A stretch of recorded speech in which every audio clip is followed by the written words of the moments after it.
Okay, and we are live. Welcome, everybody, to this first debut podcast of Treasury Masterminds, Mastering Treasury Together. That's how we call it. And I couldn't be more pleased that my first guest is Eleanor Hill, founder of Treasury Storyteller. I don't think you need any introduction, Eleanor. But let's do it anyway. Yeah? Let's kick off with your story. How Mm. did you end up becoming the voice behind so many of Treasury's biggest conversations? So, Oh and, my God. and and tell me a bit who you are, of course, Yeah. for those listeners that do not know you. Anyone who doesn't know me, and first of all, Patrick, so good to be here with you, and thank you for having me on. And I'm super happy to be your first podcast guest. So, yeah, for anyone who doesn't know me, I was formerly editor of TMI, Treasury Management International. Also edited Treasury Today in the past. I've been writing about Treasury for 17 years, and since September last year, I've been running my own Treasury content creation company, which is Treasury Storyteller. But I, like many treasurers and people in Treasury, I absolutely did not set out to be in this field. I think, Patrick, you did a nice poll the other day asking people how they got into this, and like 56% of people said it was totally by accident. And mine was absolutely totally by accident. So I studied French and Italian at university. I just needed a job after uni, as you do. Ended up working for a private wealth manager, started writing for their client magazine while I was there, loved the writing, loved the storytelling. And then while I was there, some people who are listening already know this about me, I was diagnosed with an autoimmune disease. And at that point, my specialist just said to me, you need to find a job that you can basically do from home in the future. So I started looking around. It was in the days when everyone had all those job boards that were, really busy. And this job came up that was 2 miles from my house, and it was writing for a magazine, and that magazine was Treasury Today. And I joined as editorial assistant, and I had no idea what Treasury was, and it just all went from there. So that's kind of the career path bit. But in terms of becoming the voice behind the stories, which is kind of embarrassing, but thank you for that accolade. It really is about people in the industry, and people who've always championed me. So without going into an Oscars little speech, I do want to just call out a few people, because there's some people who've always supported me along the way. One being you, and it's so cool that we kind of met through Treasury and then became good friends, and we've worked on a lot of projects together. And James Kelly and Dominic Lynch, who are our AI dream team with the four of us. Joanna Bonnet, Kemi Balarin, Royston DaCosta, and Lisa Dukes and Chris King. I'm sure there's many, many others, but they are people who've just helped me to connect with everyone in the industry and always supported what I've done, as well as the wonderful TMI team. So that's it in a nutshell. It was a roundabout route, but I'm so happy I'm here, and I would never want to leave the world of Treasury. I don't think you can ever go back to normal life, normal editing, normal writing. It What has to is be wrong? Treasury. I know. I've got a house full of Treasury mugs now. Right? Yeah, You can't go back. exactly, exactly. Great, great. Um, So now, I don't want to call it a controversial question, but you must hear Treasury buzzwords that you think like, oh, it's this topic again, Yeah. a buzzword that has lost its meaning, or make your eyes roll really. There's a What lot of would it be eye for you? rolling when Okay. you're writing content, particularly because you're writing about the same topics again and again from different angles. And it's great when you've got a spokesperson or a client who'll do something different, and they're happy to give an edge to it. But sometimes it's quite difficult to write about working capital optimization for the 900th time. But I would say if I had to pick one, it would be strategic, not because I don't like the concept of it, but because I think a lot of treasury functions just aren't given the space to actually be strategic. And they're just buried so much in that day to day. They're firefighting all of these broken processes all of the time, still trying to explain really basic things to the business. And they'd love to be strategic, and hopefully tools are coming out that are going to enable them to be a bit more strategic. But feel like the word strategic is probably overused a little bit. It's very aspirational compared to the day-to-day of what a lot of treasurers are actually dealing with. It's kind of like glitter, it's, you know, it's everywhere, it's mostly decorative. But I think treasurers absolutely have the mindset to be strategic. They don't necessarily have the structure and the access at the moment to everything that they need to truly fulfill that. That's my view. Might sound a bit mean. I think everyone's got the potential to do it, and there are some people who are really doing it. But it tends to be one of those words that people throw around without really thinking about whether that's actually happening. Okay, that's an interesting choice of buzzword. Obviously we prepared the questions, but not the answers. So Yeah. I wouldn't have expected this answer from you. So what were you thinking I was going to come up? Interesting. No, I don't know. Maybe it would have been I'm sick of AI already Yeah, because yeah. I'm hearing that too much, or cash pooling, whatever. Strategic. That's an interesting one. I have to think about this one. Oh, If I okay. agree. This is what I Yeah. wanted to give you some things to think about. You know, not you. Okay. You invited me on because you knew it wasn't going to be the obvious answers. That's why we're here. Yeah. No. Exactly. Um, Mm, so what challenges do you see? You speak to so many treasurers. yeah. What's a recurring challenge that you see? And don't say being strategic now. Generally. It's honestly, it's got to be data, like getting the right data at the right time in the right place. Everyone that I know struggles with that, whether they've got all of the resources at their availability at their disposal. It's just getting that information in the right format, visibility over global cash. You know, some of the biggest corporations that have amazing amounts of technology, they still don't have full visibility, FX exposures, intercompany positions. It's just quite often people find it really patchy, it's really outdated. Again, the tech is massively coming on, but people just feel like their data isn't there and they don't have the time to go about cleaning it, or they don't feel like they have the resources to put a project in place, and they're just trying to do the job and not enabled to. There is some cool stuff coming out, like the AI. I know we talk about it being a buzzword, but our good friend James Kelly will speak to people about the fact that you can actually use AI to clean your data, and there's loads of things that you can do to categorize it and get it in a much better state quite quickly and quite cheaply, and you don't necessarily need the help of a kind of external big budget vendor or consultant to do that. But it's got to be, that's the thing that comes up across everyone, is data. And then if I add a second one, it's just the team element, people trying to find the right resources, enough resources. There's certain geographies where it's really hard to get the level of resource that you would like. So I've got a treasury friend who's moved to Switzerland recently, and they're just finding that it's a very different market to the UK or the rest of Europe, and it's not as sophisticated, the local market. So getting local talent that's going to perform at the level that they're looking for is quite difficult. So yeah, those two elements, the data and the people, I would say. Yeah. No, good choices. Fully agree with those. Um, okay. Let So me how do you? ask you a whole that question just to flip it on you, because Okay. your role, like you do tons of interim stuff. You've obviously got loads of clients. So Mhm. what's the thing that comes up for you with them in terms of the biggest challenge that you see across everyone? Because Yeah. you see all sorts of different organizations from the inside, don't you? Yeah, no, definitely. I think the biggest challenge is for them being strategic.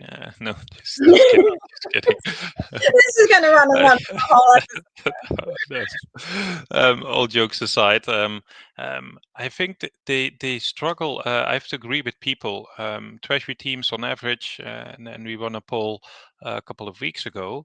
On average, it's 1 to 3 people. It's fairly small, and if a project comes on top of them, they struggle with the workload, and they always manage in a way that they keep the treasury running. So but in a way it comes back to this strategic. They go operational. They make sure the treasury is all covered. The CFO doesn't have to care about them. My treasury is all covered. But then how to improve, how to tech implementations, Yeah. that's a struggle. They need help doing that. And of course, I'm happy to step in as an interim, as a consultant, but that shouldn't be always the solution. Yeah, So yeah. sometimes I step in, or one of my team members step in, to handle the day to day, so they can do the projects, the implementations or the projects, so they keep the knowledge in house. Mhm. So finding talent, doing projects, that's definitely the biggest challenge. I hear a lot of clients asking me questions like, Patrick, which tool, which AI should I use to solve my problems? Yeah, Which is the wrong question to ask, yeah. definitely, because you have to look at your processes, your data. I see a lot of data issues Mhm. where the data is just not in order. Cash flow forecasting, where they looking at tools, solutions, improve my Excel. Often it is improve your data, Yeah. improve, understand your cash flows. That should be the basic of every treasurer, by the way. I asked a long-time treasurer, like, do you have a feeling of your cash flows? Like, if you look at this cash flow forecast, does it make sense to you? The inflow, outflow, you should have a feeling, and that's what treasury is about. And he said, no, no, this is way too optimistic. My cash is going up. It's probably not, because I haven't seen it going up in the past. So that's what you need in your treasurer. Your treasurer needs to know how the cash is flowing within a company. That's the task of a treasurer, really. So those two main tasks, and it aligns a bit with what you are Yeah. seeing. Yeah. Yeah. Cool. Sorry, flipping the script on you for a minute. No, that's fine. I can handle that. Well. So how do you prep for interviews? And what makes a guest really stand out? Oh my goodness. You know what? It's changed an awful lot, the interview prep in recent years, thanks to our friend ChatGPT, I have to say.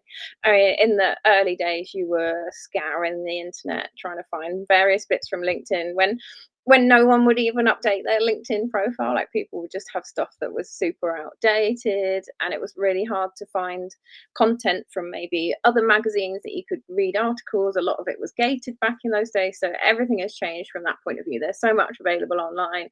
ChatGPT is just such a good resource for pulling bits together really quickly about people, though you do have to check it. But to be honest, I always prefer to just know a little bit about the person, so not just their job, the actual person. So my preference is always to do a briefing call with them, get to know who they are kind of behind the suits, always looking for that human story. And it's not just what you did. I don't want a kind of boring rendition of a project that you did. I want to know why you did it, what surprised you, what did you do differently next time, how did it make you feel, all of those kind of human elements. And I guess the guests that stand out are the ones that don't hide behind the kind of corporate mask. That's not easy for everyone, and particularly it depends on the organization that you're working for.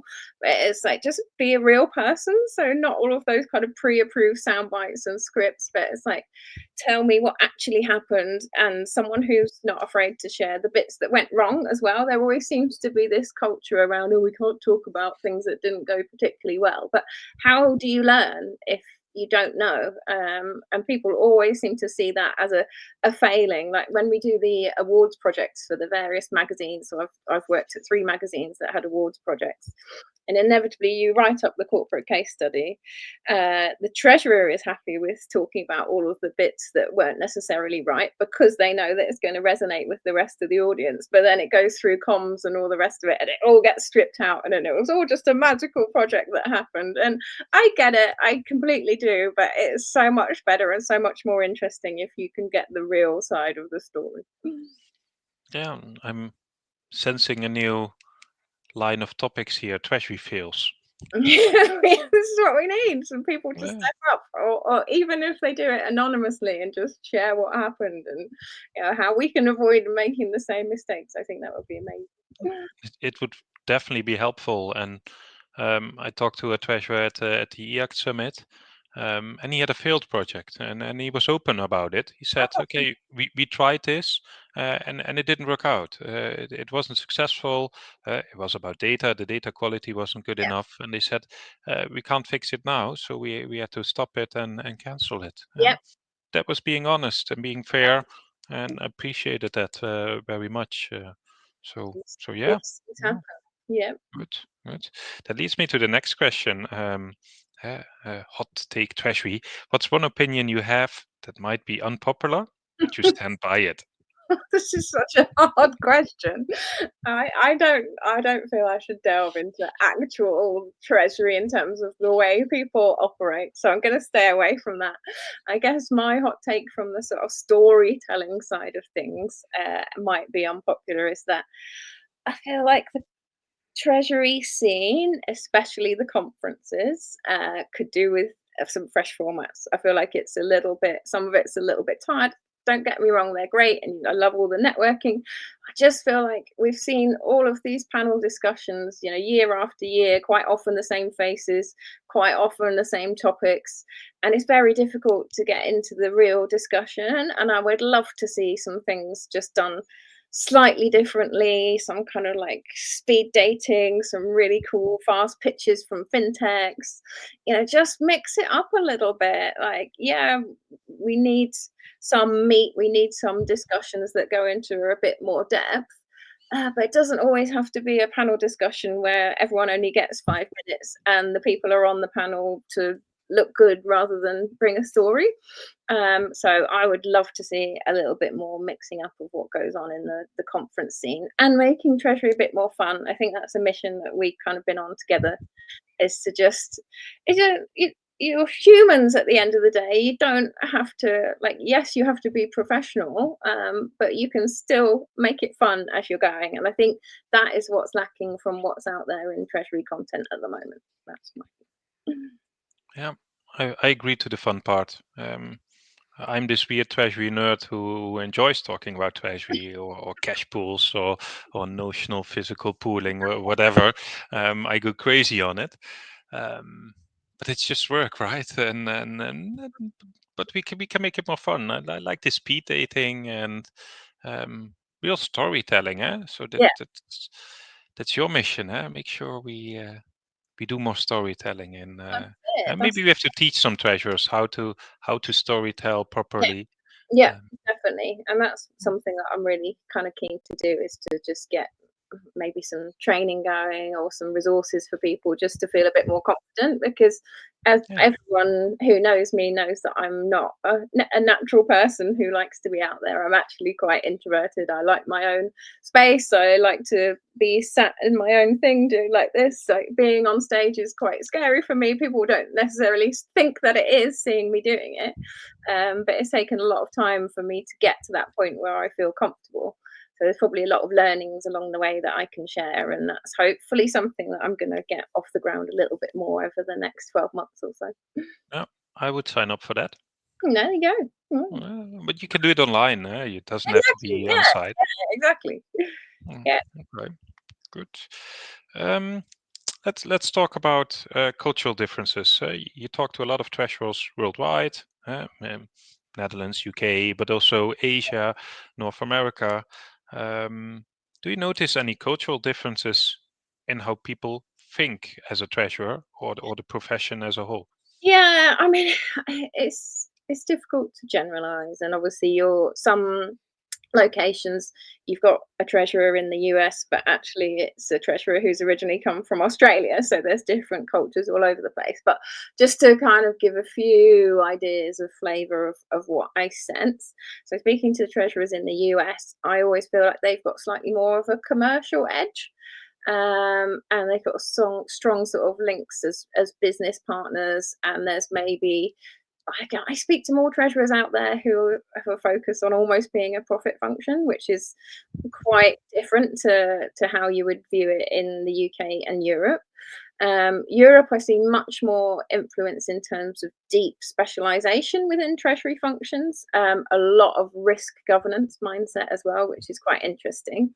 And then there is quite a big pool of people interested in ESG in Europe as well. Obviously, there's all going on in the world as to what's happening with that in the moment, and it's very difficult in the States in particular. But in mainland Europe, ESG is really, really strong in terms of how people think that Treasury should be involved in that. Middle East, I think the function is very much more about relationship building. I don't think people always necessarily understand the Treasury's role so much in the Middle East. I think it's probably slightly earlier in the journey. That's the impression that I get. But they've got some amazing things going on with digitization because they've been able to leapfrog because they're just coming through. So there's kind of two sides to that.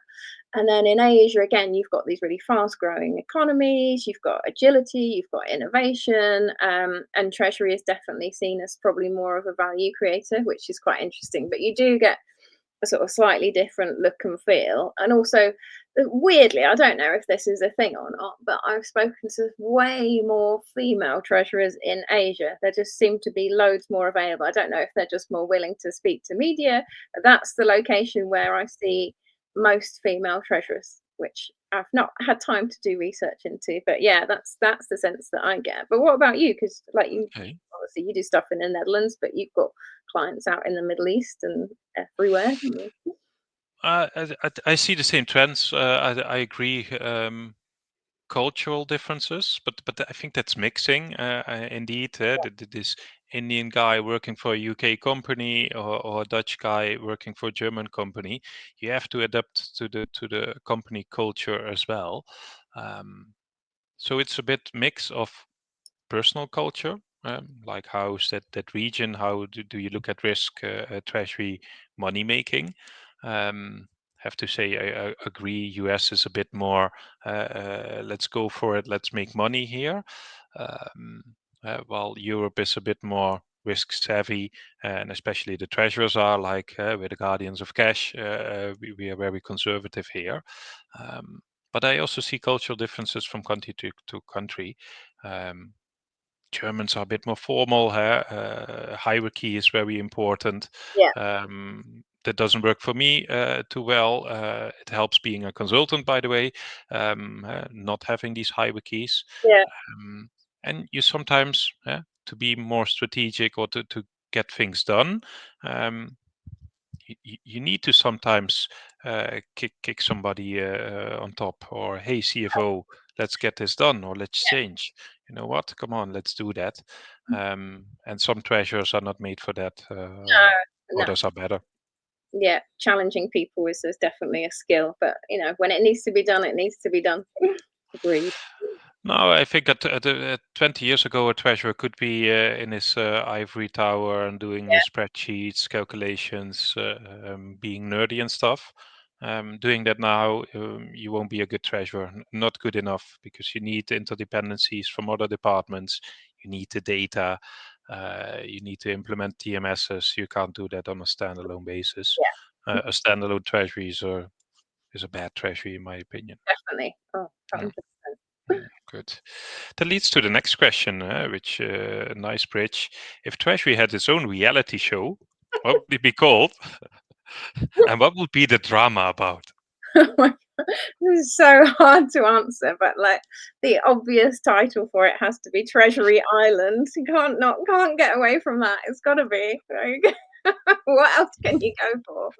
And then I've got two spins on it. So it's kind of like Love Island, but with treasury tech. So you're kind of stuck there with all of these different tech vendors that you're trying to find your perfect match for, which would be quite interesting. And each episode you can trial a new TMS, you can test out a cash forecasting platform, probably a bit of heartbreak along the way, a Oh little my bit God. of Yeah, I love it. little bit of betrayal when people have been overpromised certain features that aren't delivered. That would probably be my number one take. But then Yeah. the second version of Treasury Island would be a bit more kind of survivor-esque, and you're just stranded in the middle of nowhere with no resources and nothing, and you have to build a forecast in the sand using a stick, and back to the old days of absolutely no tech and how do you fare. So I think both of those are probably fairly true to life sometimes. There's a lot of challenges going on that people have to do day to day, but could be some That's an interesting one, especially the last one. We've become so dependent on tech.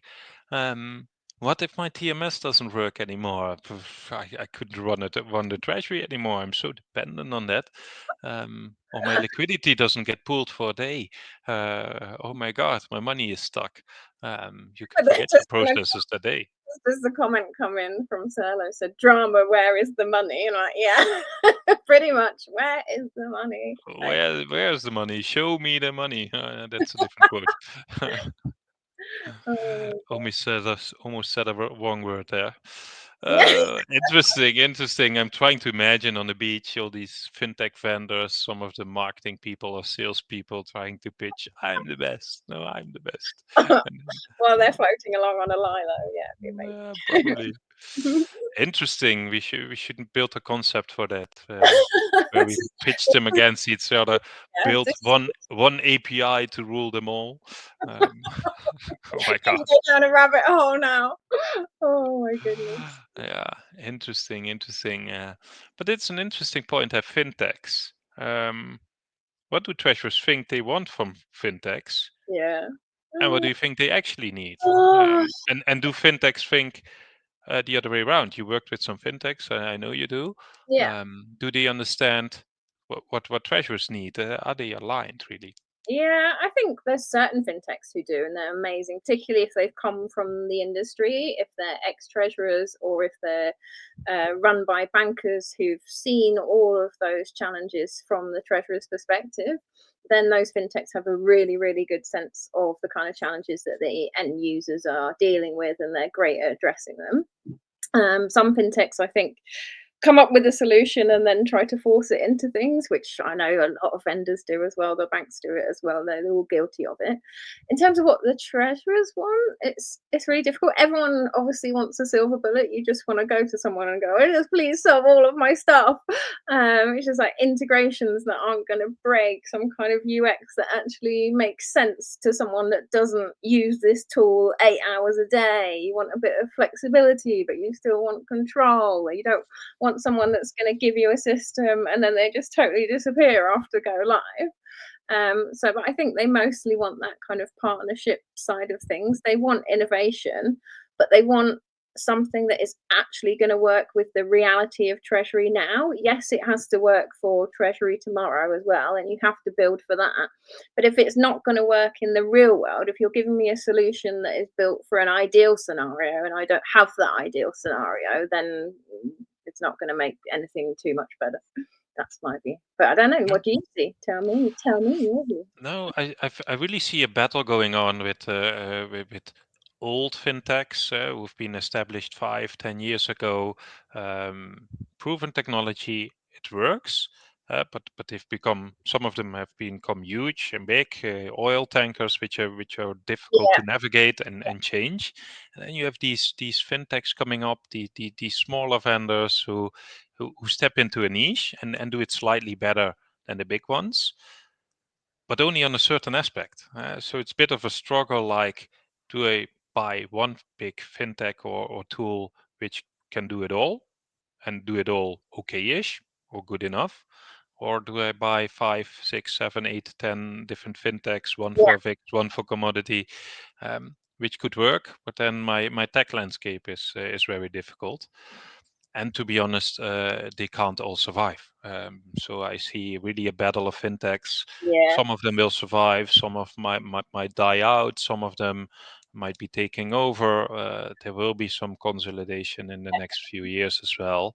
yeah, Um, but I agree. I know some fintechs which are ex-treasurers, ex-bankers. They really understand us. They know what we need. Um, they still have to build it and try to sell it. yeah. They have the same Convince mindset. the clients that they are better than another tool. Um, Treasurer's budgets, yeah, you can only spend the budget once. But I've seen solutions where clients use multiple TMSs or multiple fintechs or integrators, so the best of multiple worlds. Yeah, yeah. Bring it And together. that's quite neat. There's so many possibilities out there. Yeah, and that's kind of leading on to the discussion around, like, is the TMS dead? I know there's a lot of hype around that, but that is a discussion that I'm having more and more with treasurers. Obviously, the fintechs and the aggregators are kind of loving pushing that discussion, but people are wondering about, just building their own modular systems basically. So that's kind of an interesting thing that's going on at the moment, and we'll see what happens there. Yeah, I think I commented once on an article of one of your colleagues, the buy or build. Yeah, You're going to buy something off yeah, the shelf, and but then if you buy, you can't complain. This isn't 100% matching for me, yeah, because you buy off the shelf. So if you want something, if you're so special, build it yeah, yourself. But you often can't do it, or yeah. um, it's a bit of I was team buy, by the way, because don't be so different that a TMS should work for you, in my opinion, though.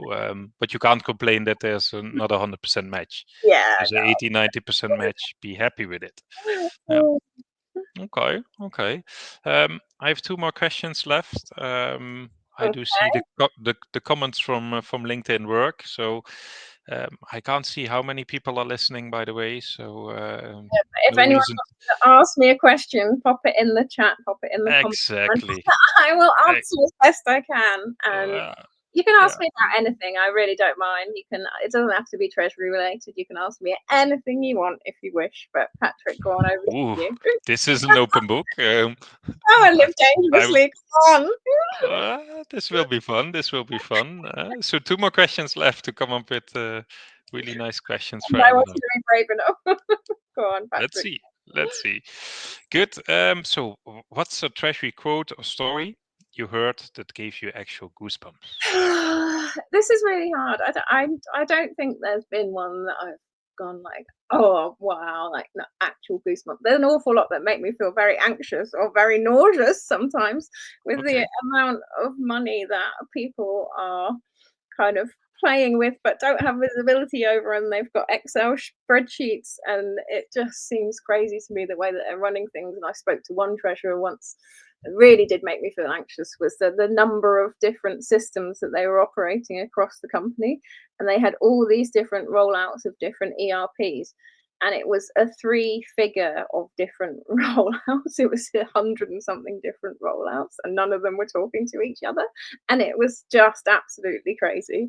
But if I had to think of a good story, there's a couple of great case studies that came out recently or last year. The EACT award winner and the DACT award winner, the ASML case study using AI for the FX exposures, that was just awesome. And the team are lovely, and I think that was incredible.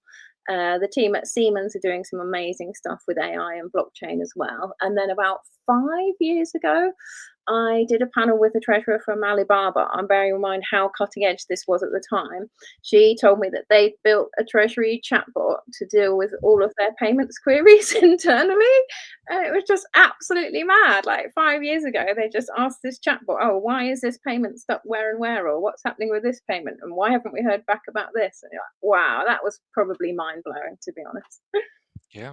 Yeah, really Yeah. cool. But there's a lot of stories that just don't get told, and there's a lot of treasurers kind of quietly saving the company, and no one even cares. A lot of the time, Treasury doesn't get any recognition for what they're doing. People just kind of go about their jobs, and a lot of the time, Treasury just gets noticed when something goes wrong, when actually they've been keeping the company going the whole time. Yeah. So you're saying treasurers are too humble?